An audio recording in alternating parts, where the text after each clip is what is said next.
Саламатсыздар урматтуу биздин YouTube каналынын көрөрмандары, 23 майга алынган өлкөбүздөгү акыркы сааттагы жаңылыктар менен сиздерди тааныштырабыз. Биздин каналыбызга катталып, ой пикирлериңиздер менен бөлүшүңүздөр. Бишкектик Чикатило Курманбек Абдыровдун айыбын жеңилдеткен сотторго өкүм чыкты. Бир нече кыз келинди өлтүрүүгө айыпталган Курманбек Абдыровдун айыбын жеңилдеткен сотторго өкүм чыкты. Бул тууралуу Бишкектин 1-май райондук сотунан билдиришти. Маалыматка караганда сот мурдагы судьялар Сания Баранчаеваны, Кайсын Абакировду жана Жаңыл Мамбеталыны, экс-прокурор Диляра Мамбетованы жана адвокат Сагын Жунусовду күнөөлүү деп тапты. Алар атайлап мыйзамсыз чечим чыгарган деп айыпталса, прокурор кызматтык ыйгарым укуктарынан аша чапкан, ал эми адвокатка алдамчылык кылган деген кине коюлган. Бирок мөөнөтү өтүп кеткенде байланыштуу алардын баары жазалуудан бошотулду деп айтылат маалыматта. Абдыров 2025-жылдын күзүндө 17 жаштагы Айсулуунун өлүмүнөн кийин кармалган. Кыз зордукталгандан соң муунтулуп өлтүрүлгөн. Тергөөнүн маалыматы боюнча Абдыров ар кайсы жылдары кыз келиндерге кол салып өлтүргөнүн мойнуна алган. Мурдагы кол салуулардын бири боюнча ал соттолгон, бирок жеңил жаза алган. Тергөөнүн версиясына ылайык, ошол учурда Абдыров адвокат аркылуу Бишкек шаардык сотунун судьяларына $10,000 пара берип, анын негизинде өкүм жеңилдетилген. Быйыл февраль айында Абдыров өзү убактылуу абакта жаткан жеринен өлүгү табылган. Урматтуу Москвадагы мекендештер, Кыргызстанга жүк салууну каалап, бирок кимден жиберүүнү ойлонуп жаткан болсоңуз, биз сиздерге ишенимдүү ишкерди сунуштайбыз. Бул ишкердин аты жөнү Зайырбек Маматкаримов. 12 жылдан бери иш алып барган командасы сиздин аманатка кыянатты кылышпайт. Кыргызстанга салган жүгүңүздү күндүн аптабына же кыштын ызгаарына калтырбастан атайын жүк сактоочу кампасы Бишкек шаары Профсоюз көчөсү 38/1 дарегинде жайгашкан. Жүктү Москванын бардык жеринен өздөрү алып кетет. Алган жүктү Кыргызстандын 7 дубанына жеткирүүнү да кепилдешет. Кыргызстанга жумасына 2 машина жиберилет. Жүк баасы көлөмүнө жараша 500 рубльдан өйдө баланат. Дареги Нижегородское метросу, Перовское шоссе 9, строение 7. Байланыш номерлери +7 926 788 70 70. +7 929 624 63 64. Таластагы Бешташ жаратылыш паркында асма аркан жолдору курулат. Талас районунда жайгашкан Бешташ мамлекеттик жаратылыш паркында асма жолдор канатная дорога куруу иштерин баштоого кытайлык Zumsun компаниясы менен келишимге расмий түрдө кол коюлду.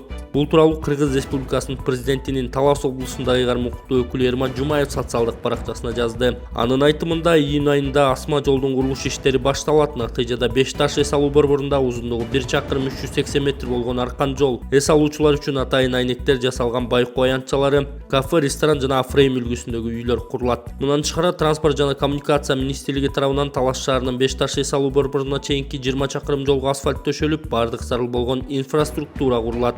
Ошондой эле келечекте зиплайн жана родельбан орнотууну пландап жатабыз. Келечекте аталган долбоорду ишке ашырсак, Бешташ өрөөнү туризмдин чордону айланат деп белгиледи Эрмат Жумаев. Ал белгилегендей, Талас облусунун тарыхында биринчи жолу президент Садыр Жапаровдун колдоосу жана бөлүнгөн каражаттын негизинде асма жолдорун куруу пландаштырылууда. Кытайда шахтада газ жарылып 90 киши көз жумду. Садыр Жапаров Си Цзиньпинге көңүл айтты.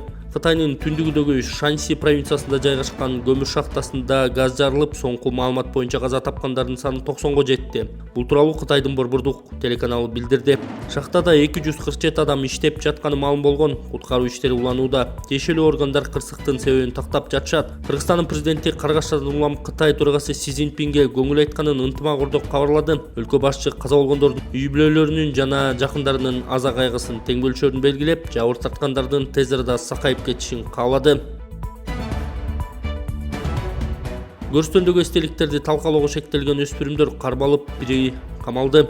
Новопавловкада көрүстөндөгү эстеликтерди талкалоого шектелген 6 өспүрүм кармалды. Бул тууралуу Чүй милициясынан билдиришти. Маалыматка ылайык 21 майда милицияга белгисиз адамдар эстеликтерди талкалап кетишкени кабарланган. Аталган факты боюнча бейбаштыктын негизинде кылмыш иши козголуп, шектүү катары 13-16 жаштагы 6 бала кармалган. Алардын бирөө убактылуу кармоочу жайга киргизилген. Тергөө иштери улантылууда. Милиция атминлерди жана мыйзамдуу өкүлдөрдү жашы жет электердин жүрүм-турумун, айрыкча кечки жана түнкү убактарда көзөмөлдөөнү күчөтүүгө чакырат. Ошондой эле коомдук жана маданий объектилерге зыян келтирүү сыяктуу мыйзамсыз аракеттер үчүн жоопкерчилик караларын эскертти.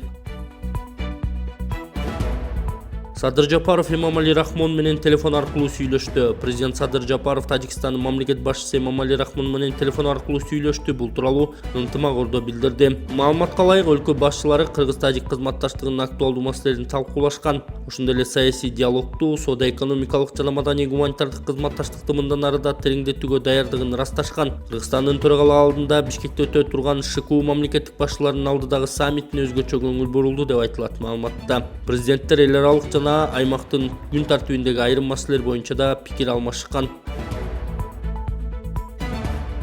Аксыда сел көпүрөнү алып, ичинде адамдар бар, унааны агызып кетти. Аксы районунда катуу жааган жаандан улам сел жүрүп, ичинде адамдар бар, унааны агызып кеткен. Бул тууралуу Өзгөчө Кырдаал министри билдирди. Алдын ала маалымат боюнча 22 майда саат 16:20 чамасында нөшөрлүү жаандан улам Ак суу айыл аймагындагы кокту колоттордон сел суулары куюлган. Катуу келген сел Таш көмүр Кербен автоунаа жолунун болжол менен 5-чакырымдагы Балапан Сай тилкесиндеги көпүрөнү алып кеткен. Дал ошол учурда Кербенден Таш көмүр шаарынды көздөй бара жаткан Mercedes-Benz Sprinter үлгүсүндөгү кичи автобусту сел агызып 150 метр аралыкка чейин сүрүп барган. Унаанын ичиндеги Таш көмүр шаарынын 2 тургуну 16 жана 29 жаштагы эркектер болгон. Күбөлөр аларды сактап калып, жеке унаа менен Таш көмүр шаардык ооруканасына жеткиришкен. Дарыгерлер тарабынан экөө тең амбулатордук жардам көрсөтүлдү. Өзгөчө Кырдаал министрлиги 112 кызматына маалымат чөйрү менен кырсык болгон жерге төмөнкү күчтөр тартылды. Өзгөчө Кырдаал министрлигинин 2 офицер жана 5 куткаруучу, ички иштер бөлүмүнөн 6 кызматкер, 2 атайын унаа, жол кайгылуу кызматынан 3 кызматкер, 1 атайын унаа, номер 38-жол телүү ишканасынан 3 кызматкер учурда тиешелүү кызматтар тарабынан кырсыктын кесепеттерин тактоо жана жолду көпүрөнү калыбына келтирүү иштери жүргүзүлүп жатат. Кошумча маалымат берилет. Кыргызстан эми Намибия менен кызматташат.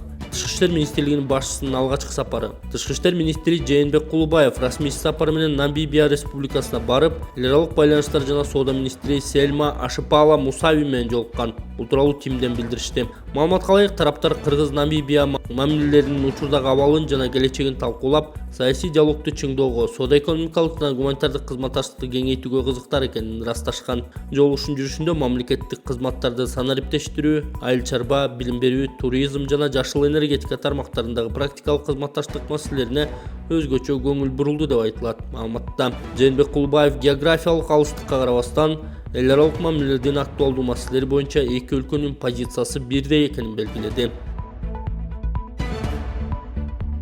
Эл үмүтү программасынын стипендиясын алып, чет өлкөлөрдө окуган кыргызстандык жарандар мындан аркы окуусун бүткөн соң мамлекетке 5 жыл иштеп берүүгө милдеттүү болушат. Эгер келишимди бузса, окуусу үчүн сарпталган каражатты төлөп бериши керек болот. Мындай өзгөртүүлөр эл үмүтү стипендиясын алуунун жол-жоболоруна президент Садыр Жапаровдун жарлыгы менен киргизилди. Ага ылайык окуусун аяктаган студенттер Кыргызстанга кайтып келип, кеминде 5 жыл мамлекеттик органдарда, жергиликтүү өз алдынча башкаруу органдарында, мамлекеттик мекемелерде жана компанияларда иштеши керек.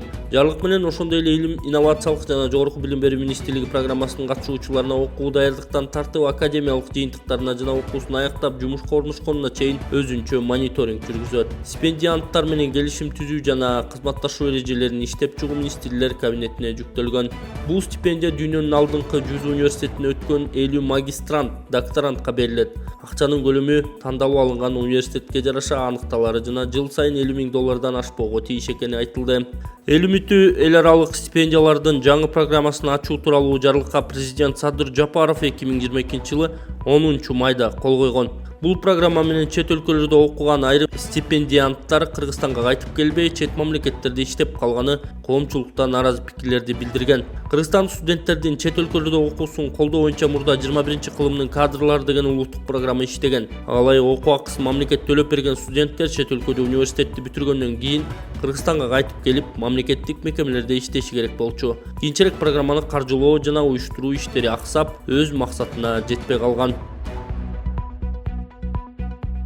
Ички иштер министрлиги акыркы коңгуроо күнүнө карата көзөмөлүн күчөтүүдө.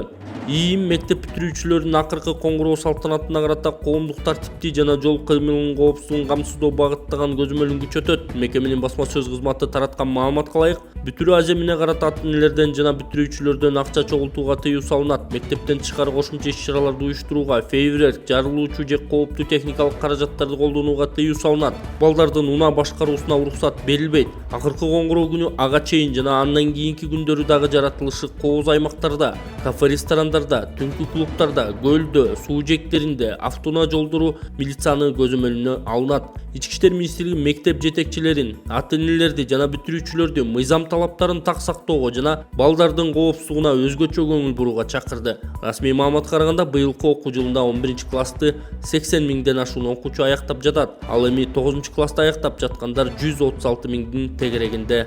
Бардык мектептерде акыркы коңгуроо салтанаты 29 майда өтөт.